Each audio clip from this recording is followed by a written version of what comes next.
and welcome to episode 157 of the sexiest heresy dudes you have ever seen. 157? 157. That's what I have. 157.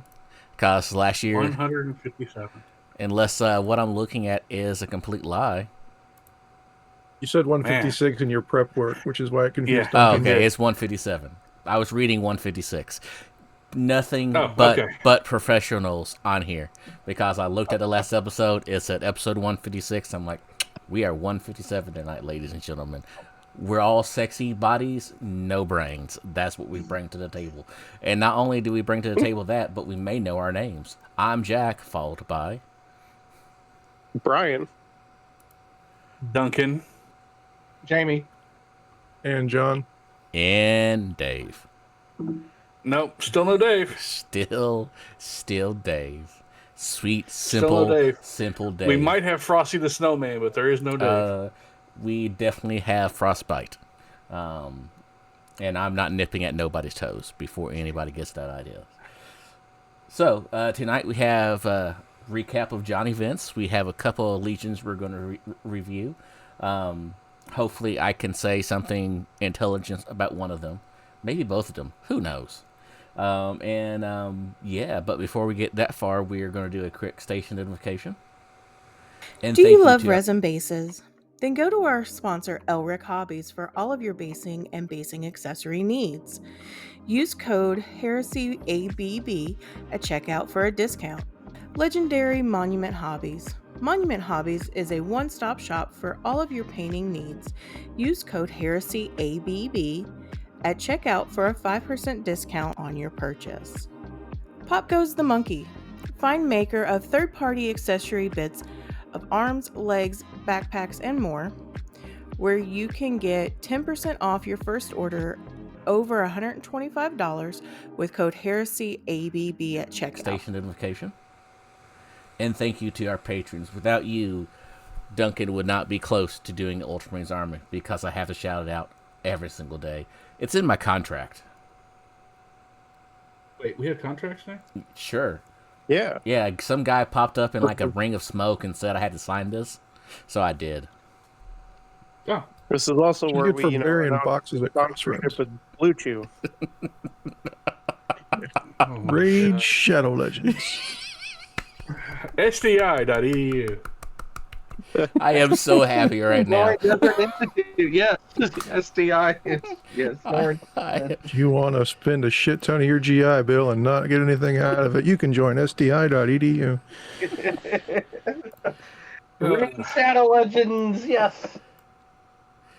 Now that we're done with all of that nonsense. Are we?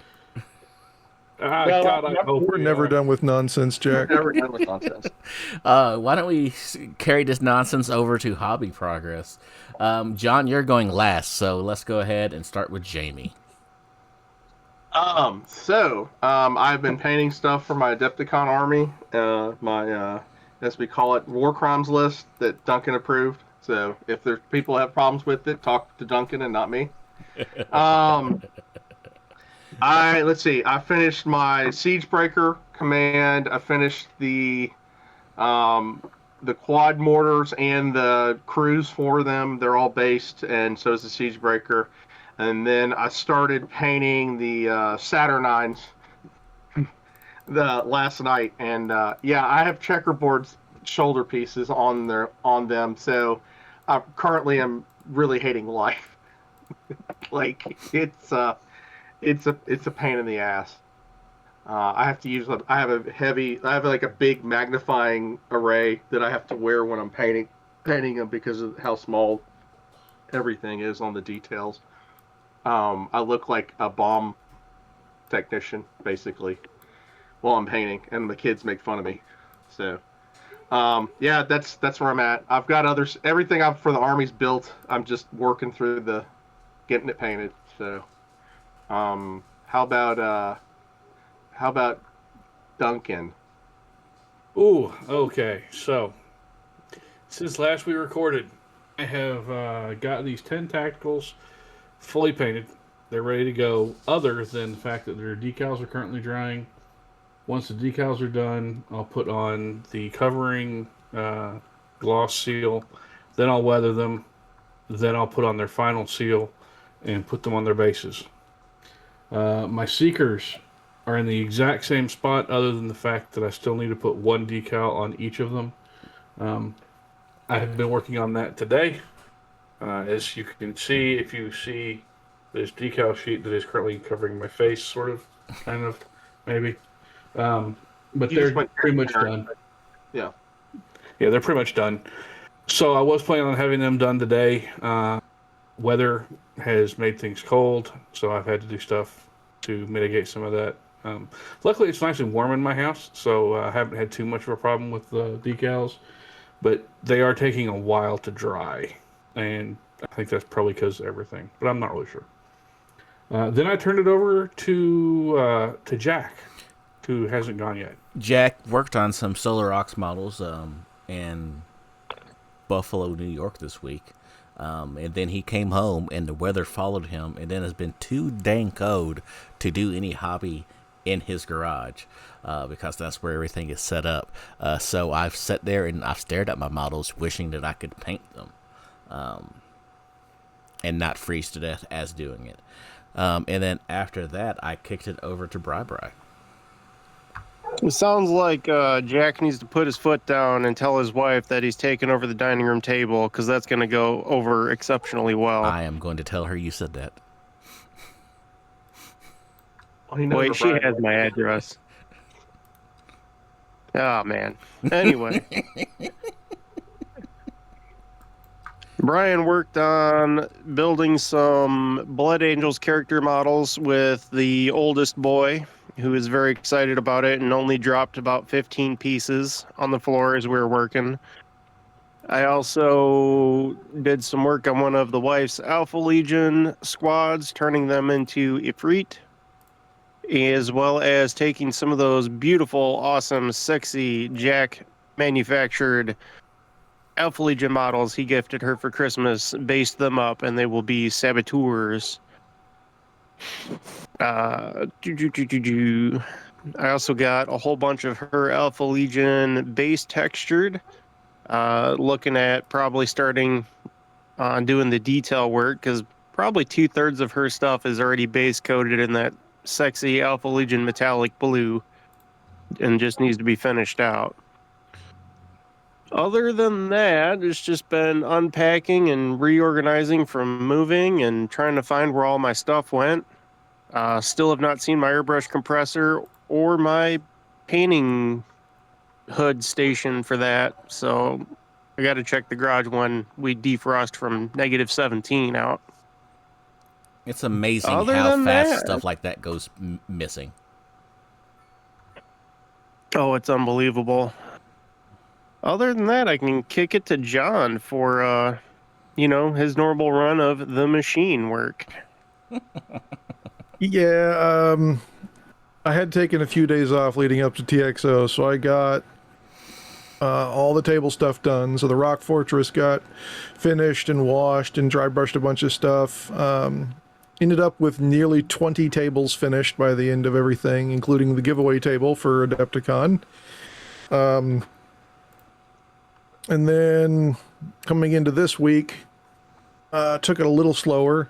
So we had Monday off, and I went ahead and smoked a brisket since I was going to have a big work conference for the rest of the week and wasn't going to be able to do a lot of hobby stuff, but I wanted to make sure that all my out-of-town coworkers got to eat real Texan food instead of a bunch of hotel crap the whole time.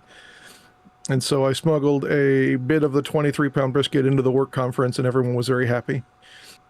On the hobby side, I managed to work a little more on my New Year, New Army Mechanicum. So before, I had built one of the Magos into Myrmidons with Darkfire cannons, and I went ahead and built 5 more of them using a bunch of bits that I've had printed through the years and bits I've collected from all over the place.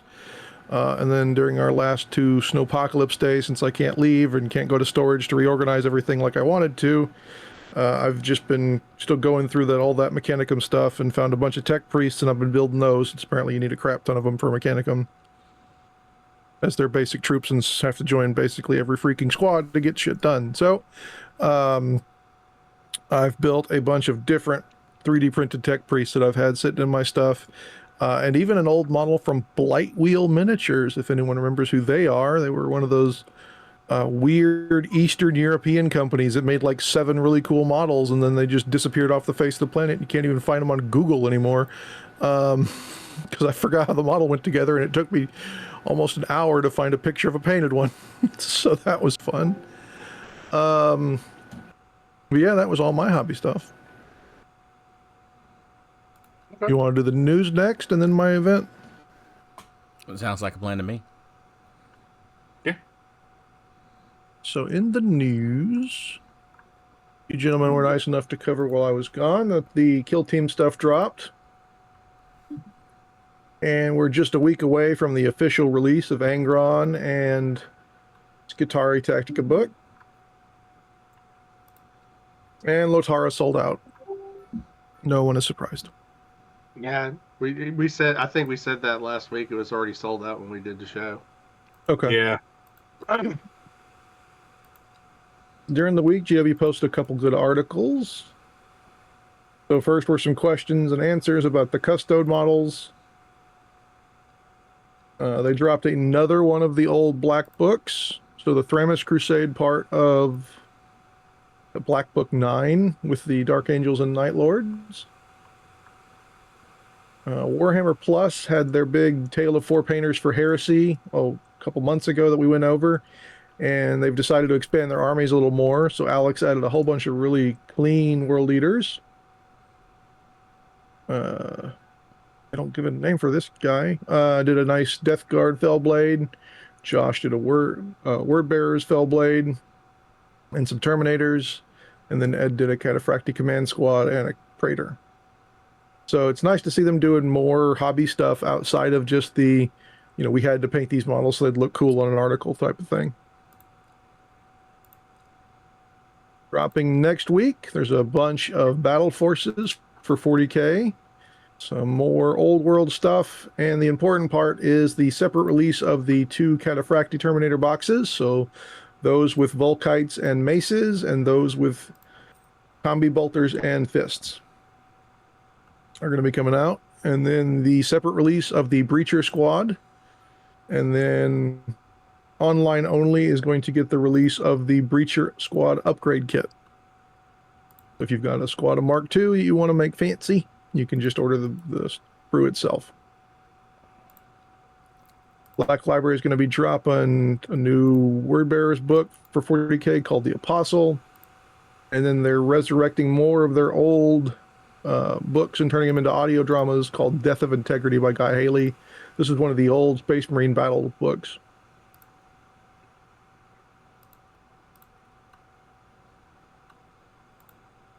Then Joy Toy dropped 7 new Mark VI Marines. These are in the newer scale, so they're a little bit bigger than some of the other ones we've had before. We got an Ultramarine, a Thousand Sun, a Space Wolf, a Sons of Horus, an Imperial Fist, a Blood Angel, and an Alpha Legionnaire. These are all exactly the same as far as accessories go. You get 6 hands, a little scroll case, a bolter with a bayonet, a pistol, a couple pouches, and then the sheathed pistol. Not too bad for 34 for each one. Starforge dropped another one of their super fancy purity seals. This time it's for the salamanders. You get a bright gold and scale design seal, and then a bunch of little leather piece to put on the bottom of it that has a kind of custom salamander saying. Neat little piece for $35. I dropped a bunch of other Witcher and Dark Souls stuff if anyone's interested in that as well. And then Parabellum dropped a new creepy demon thing. If you want to add creepy demon things to your demon list and don't like the GW models. That is, in fact, creepy. And at least he has a loincloth on. I prefer my demons balls out. I don't know if he has any because he looks like he's a crab in the middle. Well, I prefer It's a my loincloth made of foreskin. I prefer my demons claws out. And then Mad Robot Miniatures previewed a bunch of new legs for their Draxian line. This is kind of a bunch of biker gangs and stuff like that. It'd be good for doing militia. And they're really starting to embrace the 3D printing line. It's very Trader Guard. Yep. Yeah. Yeah, these like- Draxian legs without spikes are very close to what I was using. They had some kind of like motorcycle cop legs that I used for the bottoms of the Cobra Vipers with those shin guards, and I used those before. So these would be good ways to add a little bit more variation in those units if I expand them. But that's all the news, gentlemen. Okay. Very cool. Very cool. I think that takes us on to the thing John did. I think it Yeah. does. And he spent, how many hours were you there? Friday, Saturday, Sunday. It was a while. That's a lot of hours. That is a lot of hours. Putting a smile on grown men faces all day. Yeah, so we had 25 players show up on Saturday. Kicked off things on Friday with a big apocalypse game as I took a bunch of trips to get everything over there. Luckily, since this is a local event, I didn't have to rent a trailer or anything. It was just a 20-minute drive from my storage to get to the event. And so I brought over a boatload of terrain first, and then we realized, well, we want to join more than one table together, so I had to go back and get the bridges that I built a couple years ago now for Adepticon that never got used. And luckily, we found out that, hey, they are as sturdy as I thought they were when I built them, because we had about 2.5 feet just in the air between two tables, and a bunch of people put a bunch of expensive models on them, and they didn't move at all. So Brave the first, soul. yeah, I told them it'd be sturdy because we tested it out a little bit before I brought them out there, but it was nice to see people trusting me on that. We ended up with 4 on one side, 3 on the other. Ended up about 12,000 points per side. Trying out some of my new terrain. We had the Imperator blown up on the far east flank. And then Gabe set up his big warlord over there. And then the far west flank was kind of a blown up cityscape with a bunch of the ruined terrain that I've been working on in that. And then the middle was a harbor table that I've been working on specifically for Apocalypse. I found a couple of really cool 2x4 mats, and they're reversible. So one side is water, one side's a harbor. And so you put those two together and you get a little one sea, one concrete, and then just put a couple big buildings on the water side to make it a little more accessible. Great game. Traders ended up taking it, which is going to kind of be a little bit of foreshadowing for the rest of the event. But everyone had a blast. Had a couple 40K players come over and play in the Apocalypse game, which was really nice. One of them blew up Gabe's Warbringer, and since Jamie was nice enough to print me a bunch of Warbringer terrain, I had the head on a big base, and so I gave that to him during the big 40K event as kind of a prize for killing Gabe's Warbringer. Titans are not easy to kill, as we found out. You've really got to concentrate on just the legs to kill them. And if you're only concentrating on the legs, you're not doing anything to kind of distract from their overwhelming amount of firepower. So then I got the new Christina Christensen Memorial photo booth table set up. So the old table from Adepticon came back, ended up dropping it a little bit on the way over. And by dropping, I mean on my face and then onto the concrete. As the Serpentor building took a giant leap of 30 pounds onto my big toe, still purple. And was able to get the Starship Bridge all set up, and then got the little video playing Christmas ornament set up with a little looping video of a wireframe Imperial ship set up for everybody to take pictures of. And so before each event, we took like meeting room photos of all the commanders kind of planning out the day's events in advance. Very cool. Because we had 25 players, that's not exactly even per side. So what we decided to do was on one of the tables, we would have the Titan missions out of the night book. And so everyone else played my missions that I'd written up, and I've posted the packet up for everyone to see. But the The Titan mission was, in the first 2 games, was Lucas and his Reaver and his Dark Angels versus 2 traitor players. And that was great fun. Everyone seemed to really like it. And it was a good way of kind of balancing out the teams. It was just an easy way to get more than one player on a table, and also really not overbalance running a Titan, because the Titan obviously has to shoot off table to be able to score objectives. That's the only way that the Titan player can really do much in the game, is by blowing up those objectives off table. So you really have to dedicate your biggest weapons to be doing that. Obviously my campaign objective missions were on the table as well, so Lucas did score some points on those as we went forward. So during the main missions, I had 2 different types of campaign objectives on the table. One of them was what I called mechanical objectives, and so these are ones you just turn on, and then every turn they score like normal victory points, like normal objectives do at the end of every turn. But whoever had activated it last scored the points in campaign points, not victory points. And someone could then run up and then switch the same button back to them. This was done with a intelligence check, so anyone could come up and do it. The other campaign objectives I had were called Protect Citizens. And this one was fun. A lot of people either completely ignored it or gamed the hell out of it. There was no in between, which is kind of what I figured would happen, but it was funny to watch. So citizens, if any non-heedless unit comes into base contact with this object, it may take a cool check. If the cool check is passed, the unit is joined by D2 rescued civilians. So I wanted every unit that touched this thing to be able to take this check. That's why I made it just D2. You get 1 or 2 civilians coming out of this thing. Ironically, I didn't think picking the cool check would be as funny as it was, because you have to be cool to get the people to follow you. But this also led to the fact that Horus has the greatest cool in the game. So whenever he walked up to the objectives, he was just pulling people out all the time. And so civilians acted as independent characters with a maximum move per turn of 6 inches. They play no part in the game, cannot be affected by any rules or count towards any other objectives or special rules. I may change this later just because of what happened. And I'll get to that in just a second. They can leave their unit and join any other friendly, non-civilian, non-heedless unit. And at the end of the game, they're worth 1 campaign point. So they function a lot like old independent characters. And then I transferred all the blah blah rules for leaving and joining units, and then added in that they can't join heedless or civilian units, and kept in the whole they can join whatever subtype they want. So they could join cavalry, they could join anything, but again, they were limited to 6 inches of movement. And again, anyone that touched these objectives could go in and try to get out people.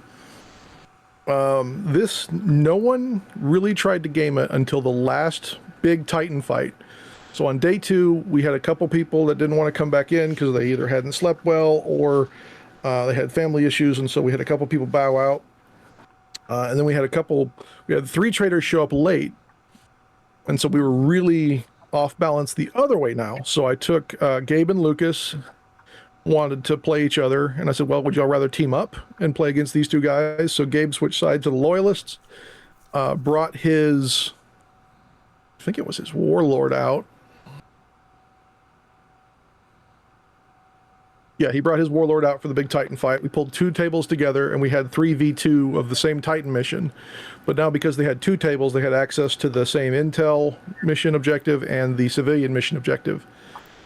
And the traitor players realized, hey, can we do, anybody check this civilian objective? And I said, yeah, go ahead. Anybody that touches it can try. And so first was Horus. He walks up, grabs 2 civilians. And then for the rest of the game, they just kept, most of their non-scoring units, like anything that didn't have line, was just on the objective, just trying to pull more children out of this hole. Just constantly reaching in and pulling out kids. The traitors were. Save the orphanage. The traitors were. Okay. They're saving children, man. Sure, buddy. For the War Minister.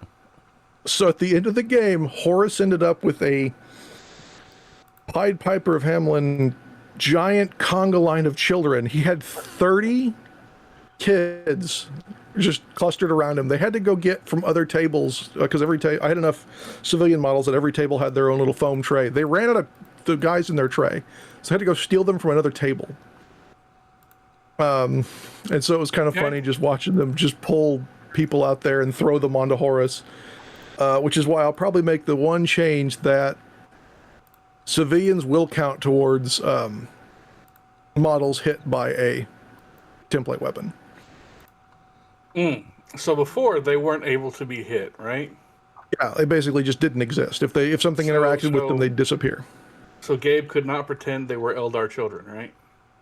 You bring that up because it's funny you bring that up because one of the guys was a Salamander player, and the enemy had like 4 civilians with him, and he hit them with flamers, and he was like, "Do the kids count as hits for flamers?" And I was like, "They're not Eldar children." But yeah, in the future, I think I will make it count towards hits for templates, just because it's funny, if nothing else.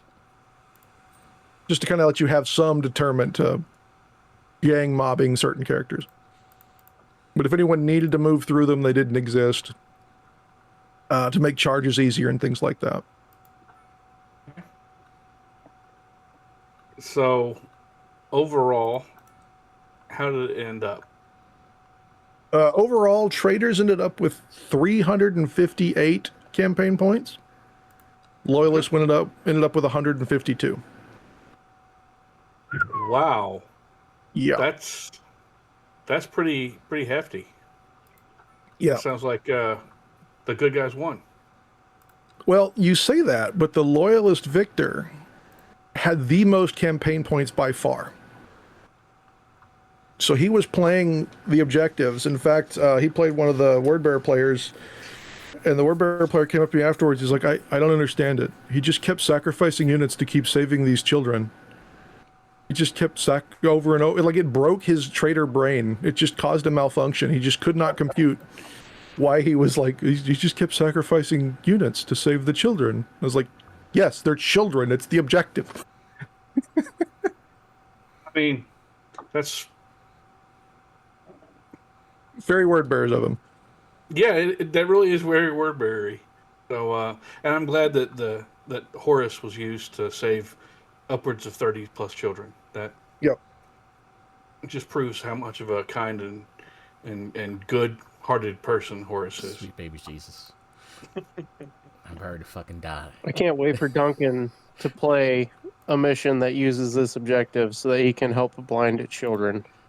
Oh my god. It depends on where the comma is in that sentence. Yep. That's exactly what Brian is getting at. Mm-hmm. I think we all know exactly where I would interpret it, the comma as being. So I'm just not going to make any comments.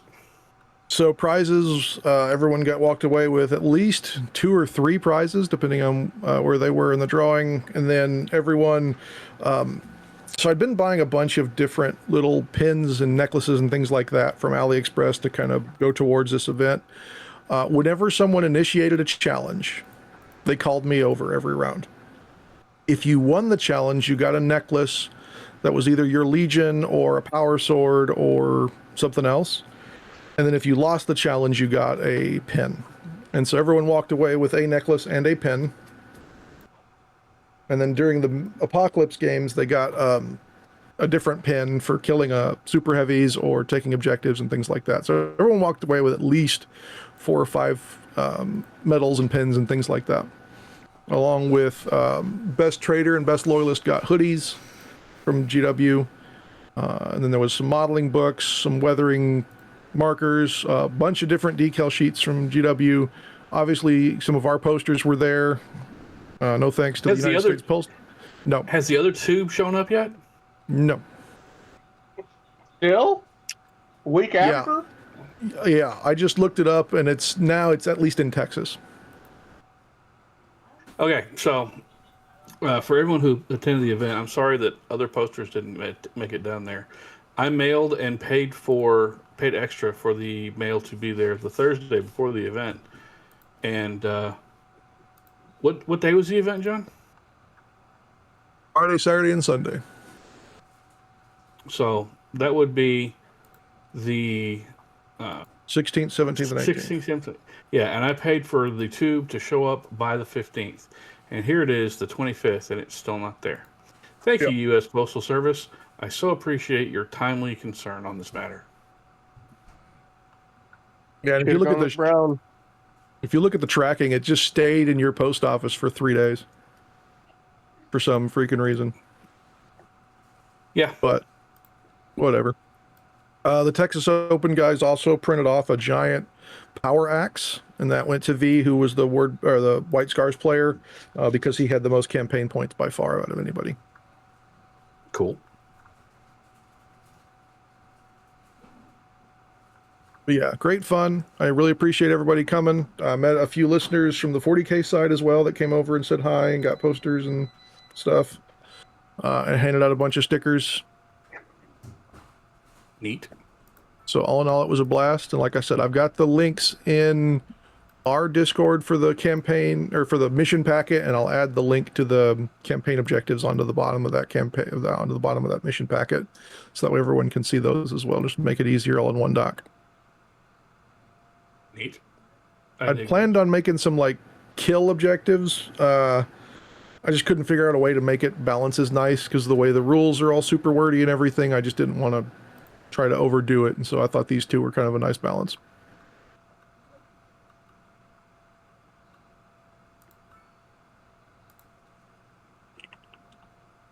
Okay. Anything else? That's it. Any questions? Not that I have at the moment. I have none. Anybody else? Okay. Well, shall we move on then to the rest of what we're talking about tonight? Absolutely, buddy. Okay. So, John, I think we're talking about the World Leaders and Ultramarines tonight, right? That'd be cool. Pretty sure we did that one for 3rd edition. We did. Yeah. And sadly, we're going to edition. talk about Iron Hands and Night Lords. Well, okay. I guess we can talk about them instead. I'm glad we have a Night Lords expert here. Yeah, I'm Hey. such the expert in everything. We could always call Ned. I mean, We could call Ned. I don't think Ned would be available, but we could try. yeah, it's probably snowed in quite badly. Probably a little You bit. want to start with the Iron? I'll start with the Iron Hands. Yeah, let's do it that way. It'd be easier. All right. It's so a the school Iron- night for Ned. Yeah, I don't think it's going to be a school night. Yeah, no. Yeah. They've already announced schools closed for the next 2 days here in Dallas. So Yeah, it's called off here too. It's called off tomorrow. They haven't decided about the next day, but yeah. Well, it's Iron called off. Idiot. It's called off where it is because it needs to be because of the weather. So, Yep. as long as everyone's home, safe, not having to go out, dry and warm, that's all that really matters. Hey, we're all here. We're able to record, so that We was are. gonna be I honestly am surprised that I did not lose power yet. Knock There's a on lot. wood. Yeah, there's a lot of people that have. So Yeah, there are. So Iron Hands, John. yeah, so the Iron Hands Legion tactics is called the Gorgon Scales. Shooting attacks targeting Iron Hands suffer a strength penalty. So all ranged attacks are modified by -1 when resolving wounding tests against units that include models with this special rule. That's freaking amazing. Doesn't matter what it is, it's always going to wound you on a 1 worse. Because this is a blanket across the table instead of a strength modifier or anything like that. This makes the weaker the firepower, the worse it hits you, and the stronger the firepower. Honestly, even then, it makes 2+ to wound to 3+ to wound, which really sucks for shooting them with high strength things. So, probably want to find ways around that if you can by volume of fire. Their special gambit is called the Legion of One. The model gains more benefits from outside support when this gambit is selected.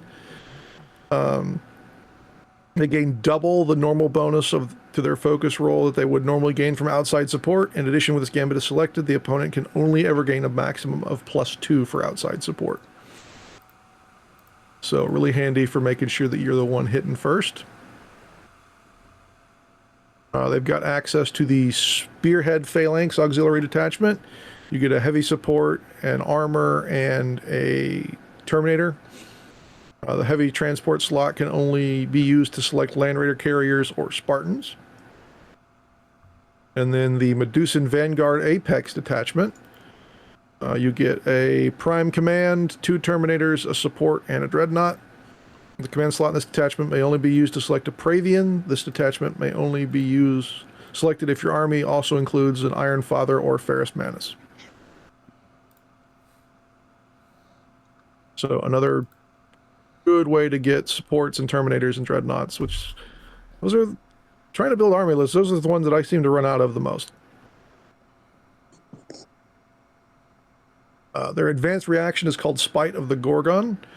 This reaction allows the reacting unit to make a shooting attack targeting a unit that makes a charge. So once per battle, the reacting player may declare the Spite of the Gorgon advanced reaction. In step 3 of the process of charge, declared the active player. So if someone charges you, you shoot them. And it only costs 1 reaction point. I would like to point something out here. Because it happens in step 3, it's before any other volley fires. So when you would normally be able to circumvent volley fire by stepping into combat, they still get to do this. Yep. It's And also it's full ballistic all skill. done at full ballistic skill. Yeah, that's those two together are big. So before you try to charge them in melee, hoping you can get around their -1 to shooting wounds, make sure they've burned this up before you throw your fancy assault unit in there.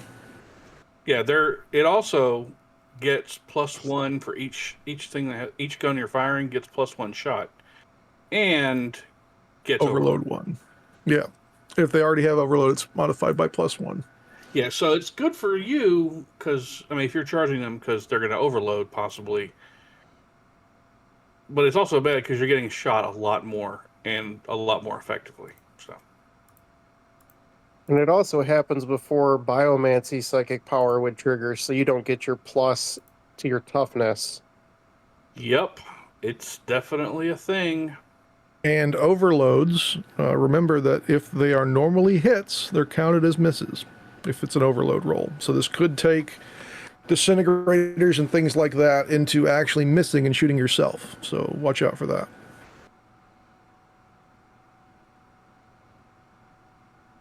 It will certainly be a thing. They've got some fancy armory as well. They've got the Armatus Necrotechnica. Vehicles may decrease the target number of repair tests if models were removed as casualties from nearby units. So for any vehicle, it's an upgrade for 10 points. They gain the auto repair 5-up special rule. Additionally, if any models were removed as casualties from a unit that has any models within 6 inches of a model with this upgrade, they add +1 to that repair roll. I've got an Artificer Power Axe, -1 initiative modifier, +1 strength, AP3 damage 1, breaching 5-up, shred 5-up. I don't see a cost on that at all. I bet that's just on the Iron Father. Graviton Pistol, any command or champion model can swap their plasma pistol for 5 more points to get a range 12, 2-shot, strength 6, AP4, damage 1, pistol, breaching 6-up, shock pinned, and pinning 1 assault graviton gun. And then Ironclad. If a unit which only models with the Iron Hands trait and the command battlefield role is selected to fill a prime force org slot, they can select this prime advantage called the Ironclad. Once per army, add 1 additional war engine battlefield slot roll to the attachment that includes the prime force organization slot for this prime advantage. A unit selected to fill this slot gains a champion subtype if it did not have it. So you get a fancier dreadnought.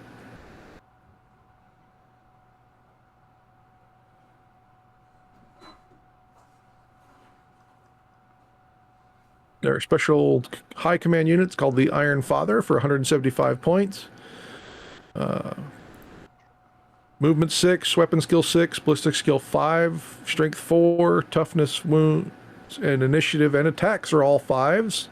Leadership 10, Cool and Willpower 9, Intelligence 10. He's a 2-up, 4-up. Comes with that Artificer Power Axe, a Volkite Charger, a Servo Arm, an Augury Scanner, and a Cortex Controller.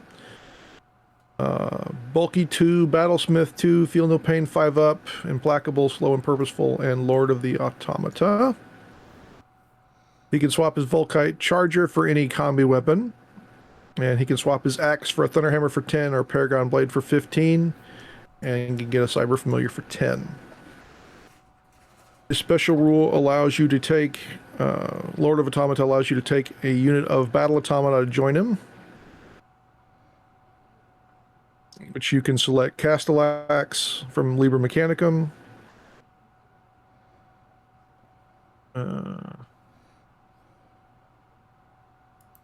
He can join units with the Automata type. And if he does, the leadership and cool characteristics are not reduced like they are normally. So a good way to throw in some speed boot very well. Yeah, and it's a good way to throw in some different units into your Marine army if you want to go that way. But all in all, for 175 points, he's a beat stick. Yeah, I'll agree there. I mean, he's got everything he needs to be a pretty good fighting dude. The only thing about him I don't really like is the cost of his weapons upgrades. So he's already basically paid for the power weapon or the Artificer Power Axe. So having him have to pay 10 points more for a Thunderhammer or 15 points for a Paragon Blade's a bit pricey. But that's, again, just my thoughts. So it looks like Legacies also gave them access to the Graviton Gun for 10 points and the Graviton Shredder for 15. The Shredder is range 18, 2-shot, strength 6, AP 4, damage 1, breaching 6-up, shock pinned, and pinning 1, and it's an assault weapon. So that's just any Legion special weapon can be swapped out for those, so they get more access to grab stuff. And then any model that can take Terminator armor can also take Gorgon Terminator armor, which we'll get to Gorgon Terminators in just a second, for an extra 30 points per model. So the Iron Father, any of the Tartaros characters can take Gorgon Terminator armor. Or you can take a full squad of them. They take up the Terminator slot. They're 200 points for a Hammer Bearer, which is their sergeant, and 4 Terminators. You can take 5 more Terminators at 35 points. They're move 7, weapon skill, ballistic skill, strength 4, T5, 2 wounds, I4 with 3 attacks. Leadership 8, cool 7 on the guys, 8 on the sergeant, willpower 9, intelligence 7 on the guys, 8 on the sergeant, and they're 2-up, 5-up. The sergeant comes with a Thunderhammer. The squad guys come with an Artificer Axe, and then the sergeant also comes with a Grenade Harness. They've got Bulky 2, Implacable Advance, Feel No Pain 5-up, and Vanguard 3. And Gorgon Pattern Terminator Armor. Successful armor tests and invulnerable tests may inflict tactical statuses on enemy units. At the end of step 4 of the assault phase, if any models with the Gorgon Terminator armor passed at least one armor or invulnerable test against wounds caused by shooting attacks in the same assault phase, the unit that inflicted those wounds must take a cool check. If the check is failed, they gain suppressed. Oof.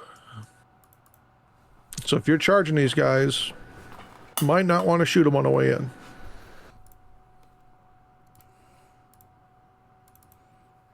They've also got a Medusan Immortal squad, takes a basic troop.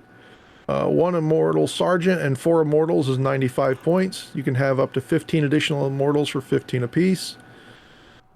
Move 7, weapon skill, ballistic skill, strength, toughness 4, 1 wound, initiative 4, 1 attack. Leadership 8, 9 on the Sergeant, cool 10. Willpower and Intelligence 7. These guys have a 3-up, 5-up.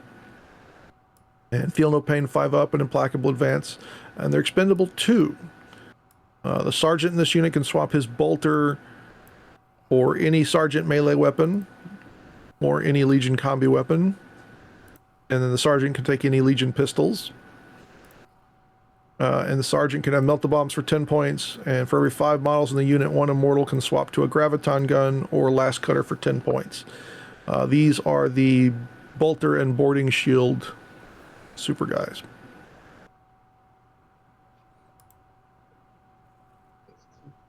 Let's see what. All right. Let me see what else Legacy's got them.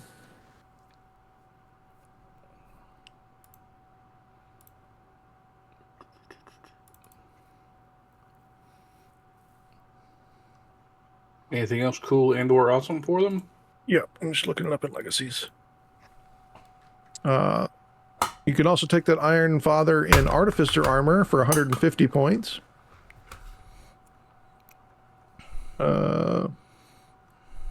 Same stats except for the strength and toughness are down to 4. Same with wounds. He can take a Paragon Blade for 15, Archaeotech Pistol for 15, Artificer Power Axe for 15. He can swap his bolter to a shotgun or a Volkite Charger for 2 points, or swap everything to a pair of claws or 1 pair of claws for 20. Melta bombs for 5. Cyber Familiar for 10. He comes stock with a bolter, bolt pistol, servo arm, Cortex controller, and the same Lord of the Automata. Their only other Legacies unit is the Morlock Terminator Squad. For 165 points, you get an Augmentor and 2 Morlocks, and you can take 2 more Morlocks for 50 points. These guys are Move 6, Weapon Skill 5, Ballistic Skill Strength 4, T5, 2 wounds, Initiative 4, 3 attacks, Leadership 9 on the Mooks, 10 on the Sergeant, Cool 8 on the guys, 9 on the Sergeant, Willpower 8, Intelligence 7, and they're 2 up, 4 up. They come with a Combi Bolter and Power Weapon. They can swap that Power Weapon to an Artificer Axe for free, Lightning Claw for 5, Power Fist for 10, Chain Fist for 10. Can swap their Combi Bolters to a Volkite Charger for free or a Graviton Gun for 10. The Sergeant can also take a Volkite Culverin for 10 or a Graviton Shredder for 15. 2 models can take Legion equipment, and then one of them can swap their Combi Bolter for a Legion Standard. And they have a special rule called Fate of the Gorgon. When part of an army that does not include Ferrous Manus, a model with the special rule has Hatred Emperor's Children special rule. So, which is absolutely reasonable of them. Yeah. That's a decent little command squad. Was this one of the ones that came out of all the stuff they dropped at the tail end of 1 going into 2? Yes. Okay.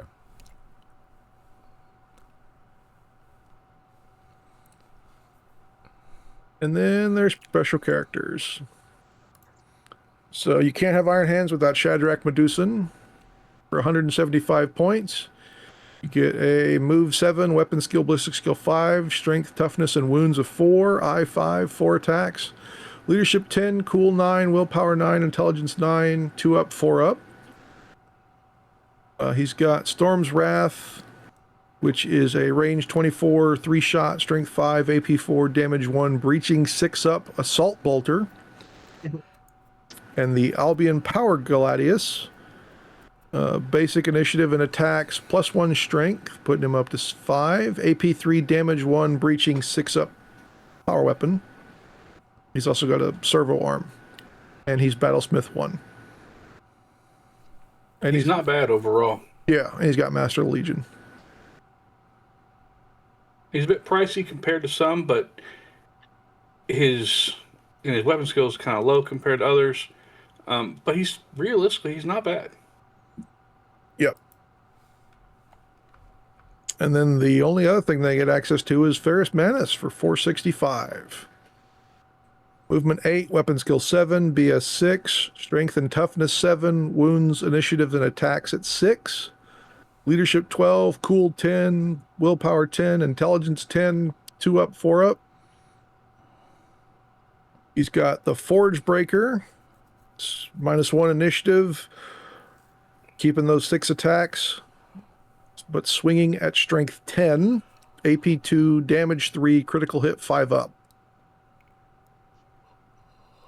Yeah, it's a beefy hammer. And then his Medusan Carapace comes with a bunch of different guns strapped to it. Alpha 12, which is an 18-inch range, 2-shot, strength 7, AP4, breaching 4-up plasma gun. Epsilon 415, which is an 18-inch range, 2-shot, strength 6, AP3, damage 1, shock pinned pinning graviton gun. And Phi 71, which is a flamethrower with 1-shot, strength 6, AP4, damage 1, and panic 2.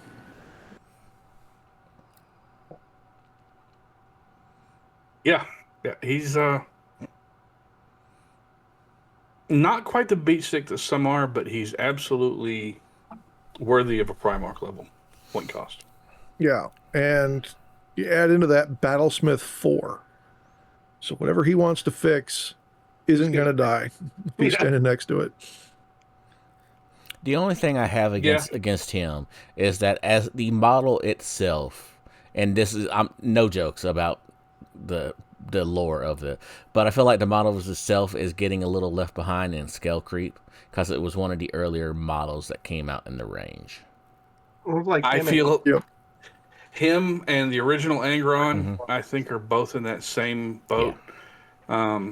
So is original Fulcrum as well. Yeah.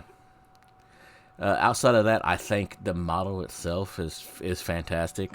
I always enjoyed a good-looking Iron Hands army across the table. Especially, it seems like those are one of the armies that the people that play it are the true fans of the army, if that makes sense.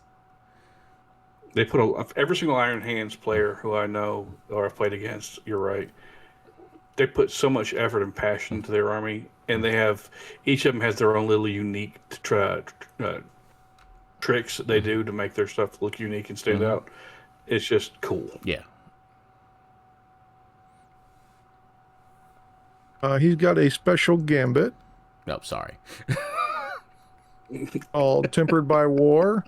When he selects this gambit, while a model with this special rule is engaged in a challenge, its controlling player can select the following gambit. When this gambit is selected, the model's toughness is set to 8 for the duration of the following strike set. So if you definitely don't want to be wounded by any plebes, kick that on. And then, like everybody else, he's got Sire, the Sire of the Iron Hands. Applies this special rule to the following, to all auxiliary, apex, and primary detachments that have the same faction. If 4 or more troops battlefield role slots in the primary detachment of this battlefield of this army are filled with tactical squads and or breacher squads, then all 4 Sorg slots in the troops battlefield in the primary detachment are considered prime. Furthermore, a model with this special rule is part of an army. Then all infantry type and Iron Hands trait gain the following. Until the end of the first battle turn, all models in this army with the infantry type and the Iron Hands trait have Feel No Pain 6-up.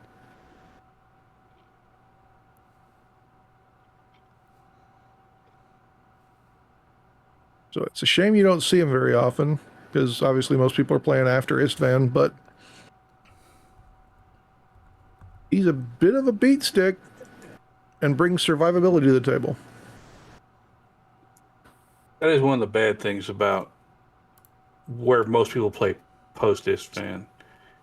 You don't see him on the table. Because that model, as Jack said, is really beautiful. It's an awesome model. Yep. That's it. They're sadly one of the least loved legions as far as support goes from GW. Yeah. Anything. You're not wrong, unfortunately. You are not wrong. When they do get stuff, it's like Shattered Legion or Black Shields stuff. Yeah.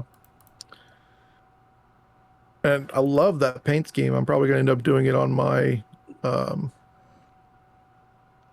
custodes, just to kind of keep the Shadow Watcher theme without doing just straight black, which is kind of boring. Yeah, I saw one guy who did that somehow, and I don't know how he did it, but his black had kind of a a deep green tint to it, to where when it caught the light, it didn't look black so much as it looked kind of this almost like black green. It was really different.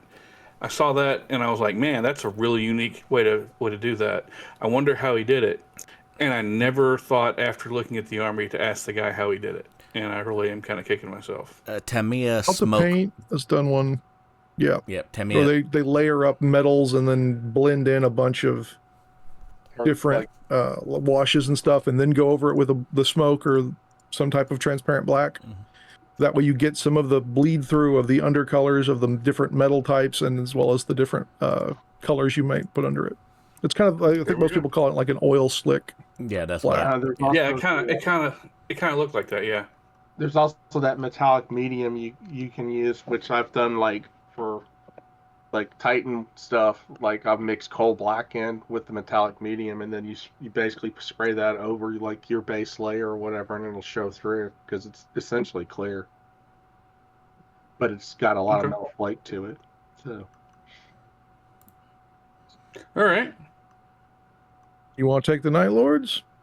Oh, I think I can. So I'll start with the armory. For the Night Lords, because it's fluffy and fitting, any model with a command or champion subtype can get the Trophies of Judgment for 10 points a model. Trophies of Judgment give those models Fear 1, because the Night Lords, of course. Nostrum chain weapons. There's two types. There's the chain glaive and the headsman's axe. And Legacies gives the chain blade back again. I'll reach to the Legacies here in a few minutes. Any model with Night Lord trait and command, champion, or sergeant subtype can have a power weapon exchange for a chain glaive for plus 5 points. Any model with the Night Lord trait and command subtype can have a power weapon exchange for a headsman's axe for 10 points. Chain glaive is no initiative modifier or attack modifier, plus 1 strength, AP 3, damage 1, breaching 6 up, shred 6 up, and it's a chain weapon. Then the headsman's axe is initiative modifier minus 2, no attack modifier, plus 2 strength, AP 2, damage 2, critical hit 6, and it's also a chain weapon. They have the Atraminotaur rule. If a Centurion and Terminator Armor Cataphractii Command Squad, Tartaros Command Squad, Cataphractii Terminator Squad, or Tartaros Terminator Squad unit has Night Lord's trait is selected to fill a Prime Force org slot, the following Prime Advantage can be selected, so it's not Warrior, my bad. Models in the unit selected to fill that slot gain Deep Strike and Impact Initiative. So, Savitar deep striking people in, or however you deep strike people in, getting those charges, you're going to be doing a lot better overall for yourself when you charge. You have the following as your Rite of War. You have a Talent for Murder. Night Lords have an improved weapon skill characteristic when fighting units that have tactical statuses set off by fear or stun or anything else. When locked in combat with any units which contain at least one model that has any tactical statuses, models in that combat with this special rule gain an additional modifier of plus 1 to their weapon skill characteristic until the end of the phase. So your elite guys who are weapon skill 5, if you hit someone who has fear, who's been stunned or whatever from fear or what have you, now you're going from weapon skill 5 to weapon skill 6. Your character is going from weapon skill 6 to weapon skill 7.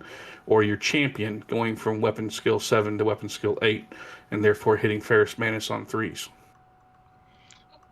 Night Lords, they're big on generating status effects. They really are. This army is all about that. It's all about generating status effects, and then they get bonuses for being in combat with somebody that has those status effects. That's what this army's all about. Yeah, you get the bonuses in close combat. Previous editions, you got it in shooting as well. Now you don't. You don't get it in close combat now. But it definitely works. Your Gambit is Nostrum. Go ahead. No, I was going to say, they're a lot different than the way they were played in 2.0. So, 2.0, they were all about ganging up with numbers to get your bonuses. This is about the status effects. So, yep. Your Gambit is Nostrum and Courage. When you use this, you can be using it once per challenge at the start of the focus step. You return the model who was in the challenge, your character, into the unit as if it was the resolution subphase. Then you swap in a dude, a mook from the unit, or some other character from the unit to sit there and take the challenge. It's literally your guy being challenged and him throwing the closest guy to him onto the opponent's Paragon Blade or whatever. Come over here real And quick. going and come here. Come Let me here. let me throw Bob over here at Fierce Manus You deal while I with do it. this. Yeah, you deal with him. I got this. I'll kill these other guys. It's involuntary lookout, sir. Yes, it really is, and it fits so well. Their advanced reaction is the better part of Valor. Trigger is when you get charged during step 4 of a charge phase declared against you. You spend 1 point, and you get to make the reaction, and you get to immediately fall back as if you were routed. without taking the routed status. Yeah. Yep. So then, hey, look,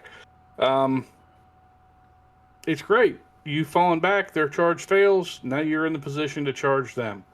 And remember, what happens when someone fails a charge? They take a status check. Yep. And you don't, since that is also there. One really nice thing about this status or this reaction is it's not once per game. It's not limited. It's not a one-time use only. So you can keep doing it. Because, of course, why not? Your additional detachments are the Terror Assault. And the Terror Assault gives you 2 troops, 1 prime, has to be a Terror Squad, and 2 fast attack. You're probably going to put Night Raptors in the fast attacks, but that's okay. And you get Atra Minotaur Hunt, which is a retinue squad. It is prime, Cataphracti or Tartaros command squads only. 2 heavy assaults, 2 that are prime. Those have to be Cataphracti or Terminators or Tartaros Terminators only. Everyone there has to take the Atra Minotaur prime advantage, which leaves you kind of wondering, how many different things do you really want to deep strike in to get all of that? Considering how many Terminators you're including in this, you better be saying you want all the Terminators. It does not let you take your unique Terminators for the actual Legion. Either one of them. You can't take the actual Atra Minotaur, and you cannot take the Contakar. These are the command squads and regulars only, but it still works. That one is an Apex detachment, whereas Terror Assault is not an Apex detachment. Before I move on to the other units, the Legacies gives the additional Night Lord armory options as follows. The following item is added to the Officer's War Gear list, which is the Eschaton Power Claw that we'll get to here in a minute. That is 25 points. Your Terror Squads can have chainswords swapped for chain blades at plus 5 points a minute, or plus 5 points per model. I'll get to that in a minute. Your Night Raptors, here's the big change for it. You get to have, any model can have its chainsword changed for a chain blade for 5 points. Any model can have its bolt pistol and chainsword swapped for a pair of lightning claws for plus 10. And for every 5, you can replace the bolt pistol in exchange for a flamer for 5 points, a melta gun for 15, a plasma gun for 10, a plasma pistol for 5, or a Volkite Serpenta for 5. And now let me pull up the Legion specific thing for them. That'll take me 1 second. Night Lords Ashamar Flakade, Khalade, or Clade. Yeah, the 110. It's on page 110. thank you, sir. Yep. I'll pull them, and now I'll go back to the other part. So, skipping over Conrad for now, moving over to Sevatar, and going straight to the Contakar to begin with. These are your Terminators. They come with your Sergeant, who's a Dissident, and your 4 Contakar for 225. Stat lines are movement 7, weapon skill 5, ballistic skill and strength of 4, toughness 5, 2 wounds, 4 initiative, 3 attacks. Leadership and cool of 8, except for the Dissonant, who's a 9 on leadership. Willpower and intelligence of 7. They're 2 up, 5 up because they are in Tartaros. You get a Chain Blade and a Volkite Caviter. You are Bulky 2, Implacable Advance, Deep Strike, Vanguard 3, and Fear 1. The Chain Blade, which is the same Chain Blade for everywhere that's in the Night Lord's list, is initiative modifier of nothing, no attack modifier, +1 strength, base AP 3, 1 damage, breaching 6 up, shred 6 up, and chain. These guys can have 10 additional Contakar added for 40 points a model. They can swap their Volkite Caviters for a Heavy Flamer for free. And the Sergeant can have the Eschaton Power Claw for 10 points. So your Volkite Caviter is range 10, firepower 4, strength 6, AP 5, 1 damage, deflagrate, Volkite, and assault. Here's the big thing about these guys. They're very short range, and they don't have a lot of options. You can't put lightning claws on anybody. You can't put thunder hammers, power fists, power axes on anybody. You can have the Eschaton Claw on the Sergeant, and everyone else is going to have those chain blades or those chain blades. They're very, very limited in what they get, but they do have weapon skill 5. They do have the ability to come into a pack of 15 guys. They do have Vanguard, and they have Fear. So they're definitely a nice crunch unit, but they're not all that great at holding the line against other elite Terminators. Against other elite units like, say, for example, the Night Raptors even. They'll punch through Night Raptors only having armor value 3 up, but against any like Artificer armor, regular guys, you're going to be depending on having those breachings hit. So you're going to be a little punching above your weight. This unit is not designed to fight other elites. They're designed to fight mooks. Slaughter mooks. That's kind of way Night Lords have always been, is they're always kind of been more geared towards fighting like Solar Rocks and stuff, crunchy stuff that they just totally obliterate. Their aim is to be bullies. Yes. And like as I said, like with the their bonuses they get, you're always trying to generate status effects, and with them being so short ranged, I don't know, adding a flamer in maybe. With them already being short range with the Caviters of having only 10 range for their guns, the flamers throwing some in there is probably not a bad idea. Yeah. Because people are going to charge you. Yep. Next up, we have the Terror Squad. 4 dudes and a sergeant, 115 points. You can get up to 10 more for 18 points per. So I'm going to throw this out. Of all Horus Heresy going from 1 to 3, like 1.5, 2 to 3, the Terror Squad is probably the one squad that has changed the most every edition. Like, they keep getting worse. Yeah. Well, 1.5, they actually got really good. And then... So in 1 and 1.5, they were good. Yeah. 2, they got hit with a nerf pack pretty hard. Yeah, they did. They did 3, very much so. Well, hang on. We'll talk about that. Okay. Standard, regular, non-elite Marine stat line, except they have 2 attacks, except for the Sergeant, who has 3. Leadership and cool of 8. Willpower and intelligence of 7.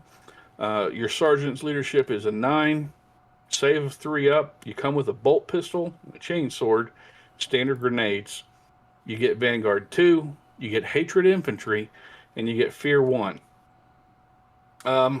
If you want to take bolters or other guns, you have to exchange the chainsword.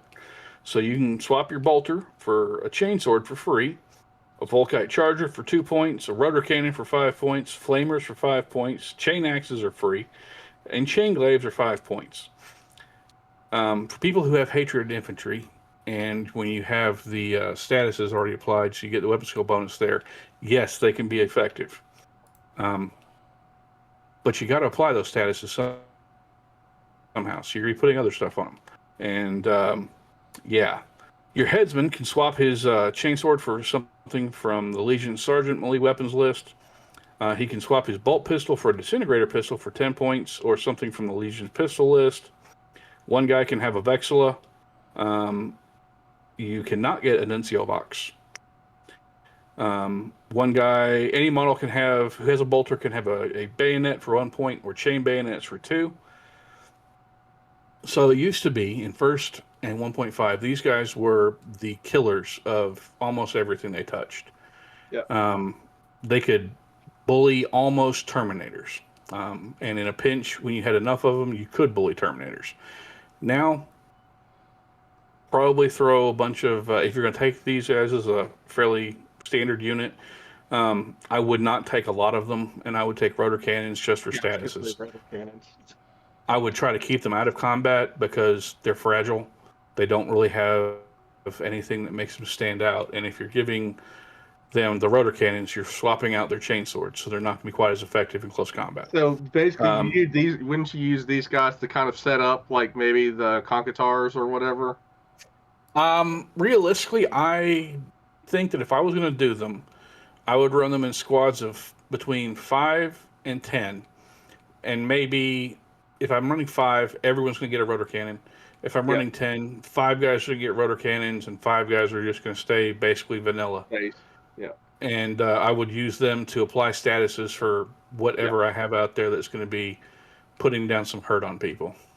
Yeah, that's basically how I would do it as well, is basically the rotor cannons, just putting out as much fire as you can to put status effects on other units to make them ripe for picking for the stuff that actually does the killing. So yeah, the only issue I have there is they're expensive. It's 115 base, and each next guy is 18 more points. That's before you give them any real war gear.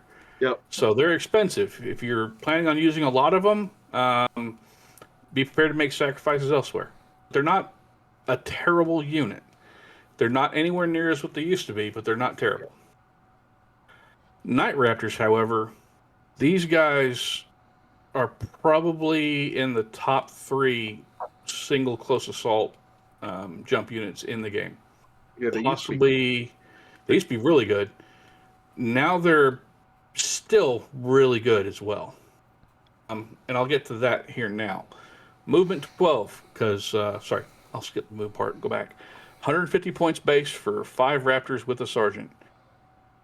You can get 10 more, so you can go up to 15 for 25 points per.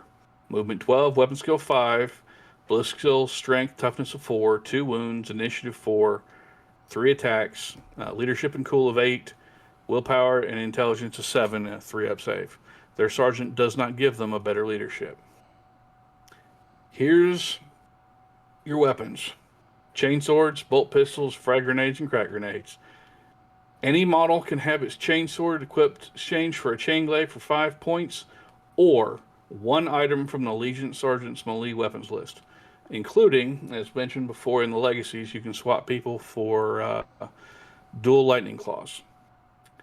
And anybody there can take basically a power weapon, or a thunder hammer, or a power spear. Thank you to Gabe, and shout out to Gabe for this idea, because it's nasty. Here's the rules. Impact initiative. So on the charge, they bump to initiative 5. Fear 1, Vanguard 4, which you don't see a 4 on Vanguard most places. You see at most 3, 2 to 3. These guys are 4. Bulky 2 and Deep Strike. Obviously, they're anti-gravity. But here's the kicker. Take power spears on a couple of guys on here. What's a power spear do? Anybody? They vibrate. Sure, they do that. They're really, really nice. Initiative bonus on the charge? Yeah, Power Lance. Initiative bonus on the charge. You also get Precision 6-up. So you take a couple of these guys who each have 3 attacks on the charge, who are now striking at initiative 6. Any 6s you roll, there goes your Nuncio Vox. There goes your Vexilla. There goes your Sergeant. It's a really nasty thing to attack even before characters who are in the squad you've jumped onto, before you then have the rest of your guys minus any thunder hammers or fists or axes or maces, swing at initiative 5, the same as character level. So they're definitely good at singling out guys. And again, weapon skill 5 on these guys. So if you can apply a status to someone, they're all basically striking in initiative 1 because they have a status, so they're all going to go to strikes last. And now you're weapon skill 6. So all these guys are now striking at Praetor level weapon skill. These guys are really quite good when you actually make them play and make them work the way they should. The Atraminotaur Flakelade in the Legacies document, 170 points for 1 Trucidor and 4 Atraminotaur. You can get 15 more, so this will go up to 20 Tartaros Terminators in this squad. 15 more for 35 points a pop. Move 7. Weapon skill, ballistic skill, strength, all 4s. Toughness 5, 2 wounds, 4 initiative, 2 attacks, 3 on the sergeant. Leadership and cool of 8. Willpower and initiative or intelligence of 7. Save a 2 up, invulnerable of 5 up. You get a combi bolter and a power weapon. Bulky 2+ or bulky +2. Implacable advance, impact initiative, Vanguard 3. Sworn loyalty, cloaked in murder, and deep strike. For every 5 in the unit, you can grab a heavy flamer or a Reaper autocannon or a plasma blaster for 10 for the flamer and 15 for the autocannon and blaster. Swapping out your combi bolter. Any model can swap the combi bolter for a Volkite Charger for free or something from the regular combi weapon list. Anybody can have the power weapon exchanged for a Chain Glaive for free, a Power Fist for 5, a Lightning Claw for 5, Chain Fist for 10, Thunder Hammers for 10. Any one of them can swap all weapons for a pair of Lightning Claws for 15. And the Trucidor can grab a Headsman's Axe for +10. Their special rule for these guys is cloaked in murder. When you declare... when you charge someone who's already locked in combat, you can modify your setup move by +1 up to a maximum of +6 until that charge move is resolved. In Sworn Loyalty, when you have Sevatar in there, these guys can take leadership tests on his base leadership characteristic because they're tied with him, and they're the first company elites, more so than the Contakar. They're the ones who are in all the books that everyone's always clamored for, and they're only in Legacies. But they're there, so we're happy to have that. Then we get Sevatar. 220 points for Sevatar. Movement 7, weapon skill 7, ballistic skill 5, strength, toughness, and wounds of 4, initiative 5, and 5 attacks. Leadership 10, cool of 9, willpower, and intelligence of 8 with a 2 up, 4 up. He's got a bolt pistol, frag and crack grenades, and Knight's Whisper for his special Chain Glaive. His special rules are Precision 4 up, Fear 2, Dirty Fighter, and Dark Dreams. His Chain Glaive is initiative modifier +1, so he strikes at initiative 6. No attack modifier, +2 to his strength, AP 2, damage 1, critical hit 6 up, and shred 5+, and is a chain weapon. When you add that into Precision 4 up, that's pretty nice. He has his own Gambit, which is Dirty Fighter. You can only do it during the first face-off challenge step, and then you have one free attack at the very beginning trying to smack your opponent before he can do anything. I mean, you're smacking him with a 1 damage weapon that he used to have like little poison blades. Yeah, that he would it might, if you're really lucky, get a critical and cause 2 damage if you're really lucky, but you're not guaranteed anything. So it's kind of a nice, but not necessarily needed. I wouldn't use it very often. And Dark Dreams, which is really, really beefy. In the controlling player's effect subphase, you can roll 1 die and consult the table. On a 1, you lose command and gain specialist. On a 2 through a 4, you don't have any effect. On a 5 or better, until the start of your next effect subphase, he gains Feel No Pain 5 up. So you can, if you need him to, when you finally get close to where he's going to be in the actual combat, you start rolling on that, and you can only get better. You either get feel no pain, or you can't be challenged out on the unit you're attached to. So it's kind of hard to lose on that. And of course, we got Conrad. 450 points for the Night Haunter. Movement 8. Weapon skill, ballistic skill of 7. Strength, toughness, wounds 6. Initiative 7. 6 attacks. 12 leadership. Cool of 10. Willpower of 8. Intelligence of 10 with a 2-up, 4-up. He's got mercy and forgiveness for his weapons and the Widowmakers. Obviously, he's a traitor. You get Sire of the Night Lords, Bulky 4, a Deathlung for Scene, Fear 2, and Eternal Warrior 2. The throwing daggers that he gets are called the Widowmakers. They're range 12, 3 firepower, range strength 4, AP 5, 1 damage, breaching 4-up. They're just assault weapons. Mercy and Forgiveness are his lightning claws. No initiative modifier, +2 attacks. Same strength as he already has. AP 2, damage 1, critical hit 5-up, shred 4-up. And his special rules. A Deathlung for Scene. It's a gambit. If the controlling player succeeds at a dice roll, you can select this gambit instead of any other normal. When selected gambits for a model with this special rule, controlling player can roll 1 die. On a 5-up, this gambit is available to the controlling player to be selected for that model. When you select it and use it, you can make 1 willpower check for each of the following benefits. If it is successful, the corresponding effect applies until the start of the next face-off step. You either give him Feel No Pain 5-up, modify his attack characteristic by +1, or have an initiative modifier characteristic of +2 for his close combat, for his Mercy and Forgiveness. And of course, Sire of the Night Lords. If 4 more troops are filled with terror squads or assault squads, then everybody who's in those gets prime. Furthermore, if a model with the special rule is part of the army, all models in the terror squads units in this army gain infiltrate 12. There's where your rotor cannons. No. Yeah, that's where you bring him with squad rotor cannons moving forward. Yeah. So I'm not going to touch on their Inducti. We've already had an episode purely about Inducti. So there's your Night Lords. They're not the same they were in first. They're not the same they were in second. They are absolutely played differently, built differently, run differently. But they're not run in a counterintuitive way. You play to making people scared. You play to inflicting statuses on folks.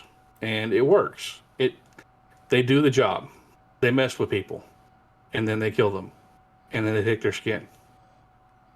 And they put it all over themselves. And then they dress themselves in it, and they go on and do it again and again. Yeah. Much like most bullies, they're not really. Most of their guys aren't really that great in a fight, but they can scare you. So they're all kind of like that. You got to get that first strike in to kind of. You really do, especially with their Night Raptors. If you don't get the charge on them with them, you're screwed. Because you're fighting at regular initiative, and you're going to take the hits, and you don't have the ability to sit there and walk away from them. Because you're only wearing power armor. But they're fun.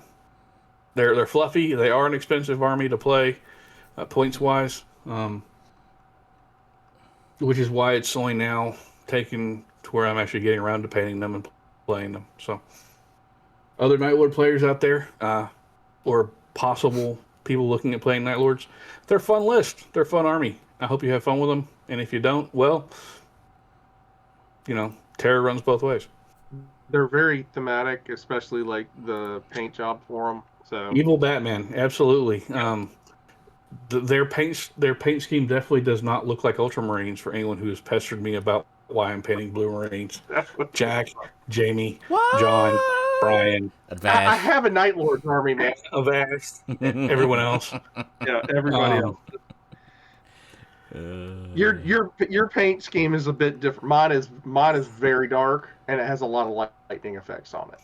So mine is dark and does have lightning, not as much as yours, but mine also is the gradient shading of the blue from the dark to the light. Mine's like navy blue with like literally bucket loads of wash over the top of it, and then with like at least 3, if not like 5 layers for the lightning effects. Yep, so. But they look good either way. Yeah, yours look good, and I'm really liking how mine are turning out. I find your lack of faith in spreadsheets disturbing. It's okay. So does Jack, and so does John. It's all right though. I'm not scared. So there's your Night Lords. You can make it up with putting more decals on them. I think the most important thing to remember about the Night Lords is that they were the first, quote unquote, traitor side to ever utter the words "death to the false emperor." And that was Sevatar. Or not Kurz. Sevatar. Sevatar was the first one to utter that. Yeah. Yep. They were some of the first in the scrum almost at the Istvan too. Yep. They're definitely not friendly to the loyalists at all.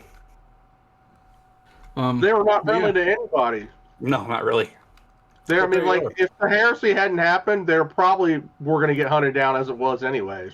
Well, I mean, they weren't good people. Even if you read the fluff, they were never good people, even when they first got recruited out of the prisons of Terra. Yeah. I mean, that doesn't sound like you're taking good people. But they were created for a specific reason, and the other legions really didn't like that. They didn't like that, and they didn't like Kurz. Yeah. It's like basically you have Batman raised kind of in a bad situation with like Raven Guard, and then you have Batman raised in an absolute shit in situation with Kurz. Yep. They've always been good guys. They've always been helping blind children. Yep, they do help blind children. They really do. And they don't care where that comment is. They're just going to do it. They do have a lot of really cool... All their specialist unit models are very cool. Now, I will say the Night Raptors are kind of showing their age at this point, if you get the real Forge World ones. So I've got 30 of those guys. Yeah, I've never They are short. They're tiny. Their legs are spindly. Their torsos are spindly. The heads are good. The backpacks are good, or the jump packs. They're all one piece. Yeah. They're like literally one piece other than the head and the backpack. And like they're very hard to customize because of the way they're shaped. And like so with all their weapons, or if you were going to put like the lances as you've talked about, I mean you're up for a challenge. And they also like because they're all jump troops.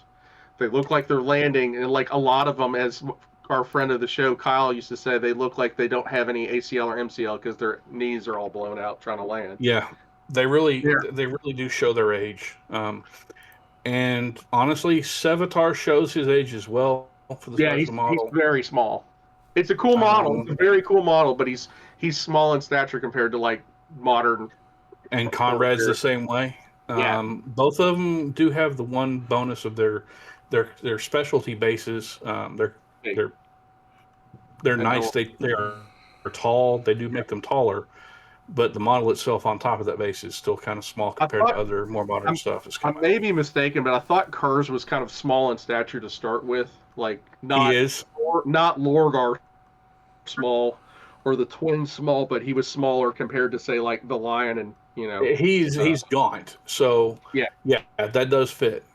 It does fit for him, but if you look at the actual miniature, he definitely feels kind of small. Yeah. He does. They're cool. They're also one of the only legions that has their actual Leviathan. Yep. Was actually put out by GW, so you get like a body stapled onto the front of your Leviathan. If you like horrible bits of bone, blood, skulls, and etc., decorating every single Great one of Flash. your models, Yeah, you can have it. they're They're if good you for can that. find the original Contemptor, like the full Contemptor, Yep. not just like the torso that GW did, but if you can find the original Contemptor, that's a cool model as well. Yep. It has got a lot of flake flesh and It chunks, does. and like it has like literally abattoir hooks of stuff of chunks of flesh hanging off of it and stuff like that, Yep. like where people have fallen off, and Yeah.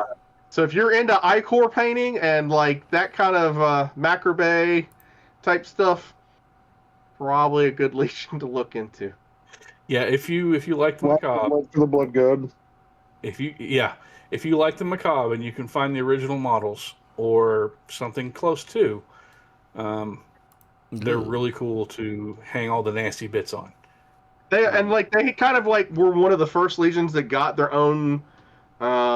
Someone at Forge World headquarters really liked the Night Lords. Yeah, they did. Aaron Dubensky Bowden, and really wanted to have the unit and all their models fluffed up to be horrible, and it shows. It really does. But I'm saying, like, when they released the models, initially the Night Lords got their units pretty early on, like the models created for them, and then there was like a second wave after they went through most of the legions that got like their base HQs and all that kind of stuff. Night Lords were one of those legions before like everything stopped, and they got like the upgraded HQs, they got the Leviathan, the customized Leviathan, and all that. So like they have some really old models, but they also have some very new models as well. That So are I will say this, because I have a 100% Forge World version of their Praetor, their Jump Praetor, standing right beside one of the modern champion models. And I'm going to say this because this is something that needs to be said, and I'm going to go ahead and turn off my camera background for a second for those who want to see it. If it'll turn off the camera background for those who can actually see here. Because this is something that needs to be mentioned. Talking about scale creep. This is the Praetor. I don't have the arms on him, but I do have the backpack and the head. This is the Trader Champion. He stands, the Praetor head is on level of the top of the shoulder pad of the Trader Champion. Yeah. There is a huge size difference for the official models for the Forge World stuff, the old Forge World stuff versus the current character models. This is the Terminator Praetor. Again, same champion model, they're equal size. That's a little bit excessive. If Forge World really wants to, or Games Workshop really wants to be cool and nice, they should re-release them with the current size because they really need it. Yeah. They don't have appropriately sized characters or models at all this time. It was like I have an honest question. Yeah. So we know it's blood for the blood god, but who is lotion for? Because the gods to put the lotion on the skin. That's for Fulgrim. Oh, okay. Yeah. But yeah, back to that. It was like the Night Lords and like maybe like the World Eaters and Word Bearers. They were some of the earliest models that Forge World put out, and they were small even then compared to some of the other legions. So like now, if you compare them with like the modern stuff, they're very small. Agreed. I would really love to see them redone. If they get redone, I'll happily buy more. Until then, I will use the bits and bobs and pieces that I can find and just build them on plastics and make them work. Or I will find 3D kits from various places and use those. My recommendation, if you're going to start a Night Lord army, would to see if you can find the helmets, because the helmets will still work, and just use modern kits with the helmets. The various heads, those absolutely do work. Because like at least you'll be you'll be in the correct scale versus like being legitimately like the size of a Solar Aux guy.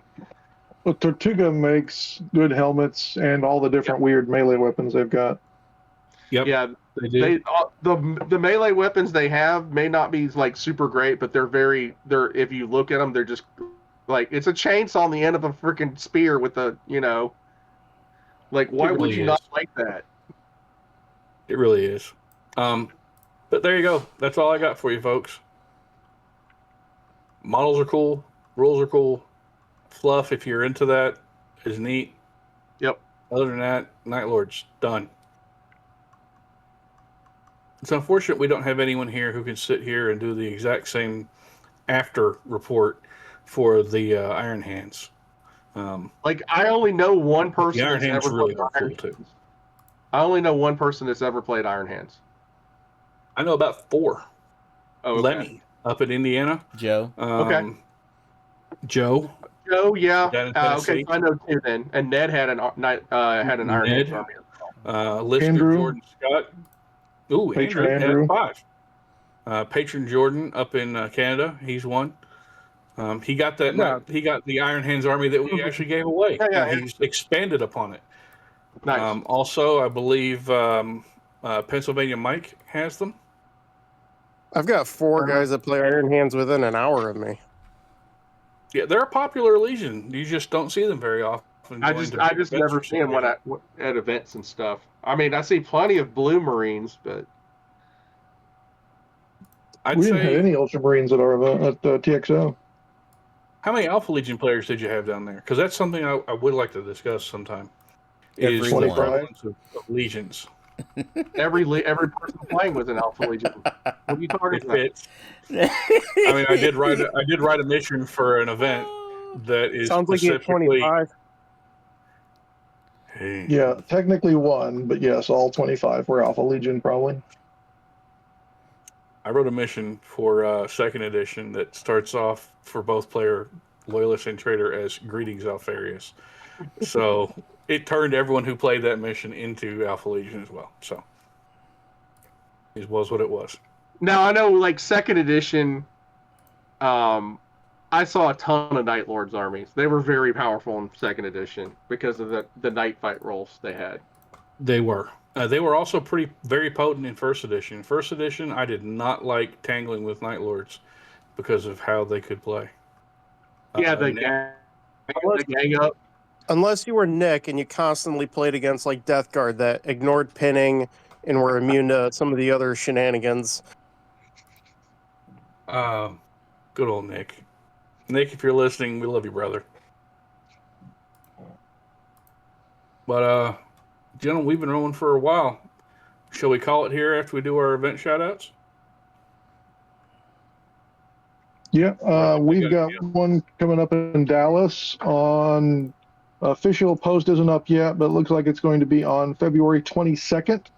So we're going back and forth running events locally. I'm going to be doing odd months, and John Stanford looks like he's going to be doing even Sundays. So right now it's going to be the 22nd at Crimson Lion Games. I think that's in Addison, Texas. But we'll have a post about that up soon. Cool. I know the Battle Barn event that was supposed to be this weekend on the 24th was canceled because of snow. That has been rescheduled to Saturday, February the 21st at 9:30 up at the Battle Barn. I also know that Bama Heresy ended up having to reschedule their event from this current weekend to, I don't know the specific date. Do you know that one? It's in March. It's not Adepticon weekend, but I think it's like the beginning, it might be the first weekend in March. They said they tried to do. Maybe? No, it's not. It's earlier in the month. It's because they were trying to avoid Adepticon, and because I know Chris is doing he's teaching classes, and I think Blake's going. He's helping with stuff as well. I think he's doing Badab War. If I may be mistaken, he may be helping with run the Badab War stuff. So not Heresy, but Chris is teaching his paint classes too, and I think Chris is playing with Jeremy. Does that sound right? I don't know if Jeremy's coming over or not. Yeah, shout out to Jeremy, who's gone on Heresy Hammer and has done that, because that's really cool for him. His models It's are probably the 7th of March for the Bama Heresy event. I know I did see some chatter talking about they're not going to ever have a winter-themed event, because every time they have a winter-themed event for the Bama Heresy group, we always have bad weather. So there is that. Yeah. Also, shout out to Adepticon. That would be March the 25th through the 29th. We are running the Horus Heresy Escalation game on the 26th. And we're also running the Horus Heresy Open Play event on the 26th. We're also running the Horus Heresy Wrath and Ruin, the big 4K game blow-off on the 29th, which is the Sunday. The Escalation has 25 spots open, and the Wrath and Ruin has 25 spots open as well. We're also possibly going to play in the Grand Team event. We don't know yet. And we're possibly going to be playing in the friendly doubles. Either way, we are sponsoring those two events as well. I know there's a lot of Horus Heresy events going on at Adepticon that are still have plenty of spots and spaces open. And I, for one, look forward to hanging out and seeing old and new faces there. And we'll have posters. Yes, and we'll have the new posters and new art. Shout out to Ben for helping us with those, so we can have those for everybody. I don't know of anything else at this point. Anybody else got anything? I don't have any Michigan events that I'm aware of. Okay. Well, Jack, you want to tell John to take it away? Close John? it down? Yeah, so thanks everybody for joining us as I switch over to cell phone reception since the internet doesn't like cold weather. Thank you for joining us for this 157th episode of the Heresy Accountabilibuddies Podcast. My name is John, and I've been joined by Ryan. Duncan. Jack. And Jamie. And we appreciate you listening. Always remember to stay accountable to yourselves, to your buddies, and your hobby. And we'll talk to you next time. And Blue Chew. Raid Shadow Legends. Like and subscribe, and see ya.